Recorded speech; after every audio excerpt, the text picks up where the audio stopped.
فاسألوا أهل الذكر إن كنتم لا تعلمون.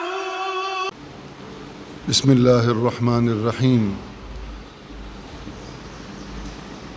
نماز جو ایک مومن کے لیے انتہائی ضروری ہے، لیکن نماز کے اندر مختلف قسم کے اعمال کیے جاتے ہیں جن کی حیثیت الگ الگ ہے.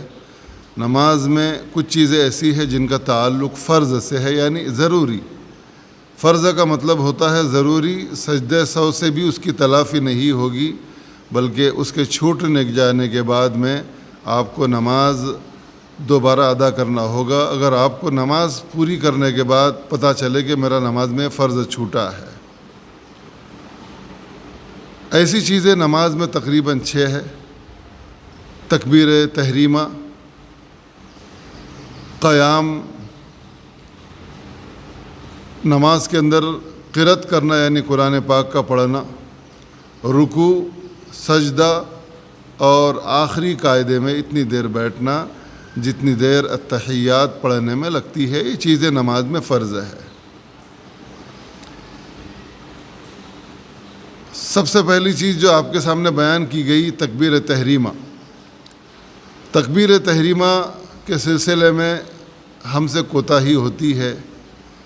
عام طور سے جب ہم مسجد میں داخل ہوتے ہیں اور امام کو رکوع میں پاتے ہیں تو اس وقت رکوع پانے کے لیے لوگ جلدی جلدی آ کر تکبیر تحریمہ کو جھکتے ہوئے ادا کرتے ہیں.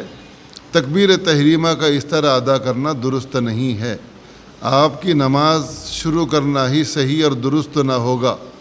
اس لیے اس کو ہم اچھی طرح سمجھ لیں کہ تکبیر تحریمہ کے لیے قیام ضروری ہے کہ آپ مسجد میں آئے، اطمینان سے سیدھا کھڑے ہو کر اللہ اکبر کہے، اس کے بعد میں پھر رکوع میں جائے. اگر امام کے ساتھ میں آپ کو رکوع مل جاتا ہے تو رکعت آپ کو ملے گی، ورنہ امام کے فارغ ہونے کے بعد میں آپ اس رکعت کو دوبارہ اپنی اس رکعت کو ادا کر لیں. حضور اکرم صلی اللہ علیہ وسلم نے بخاری شریف کی حدیث ہے جس میں آپ نے فرمایا، یہ آپ کے بارے میں آتا ہے کہ کان النبی صلی اللہ علیہ وسلم اذا قام الی الصلاۃ قبل ان یکبر قام مستقیما، کہ آپ صلی اللہ علیہ وسلم تکبیر کہنے سے پہلے نماز کے لیے جب آپ کھڑے ہوتے تو سیدھا کھڑے ہو جاتے.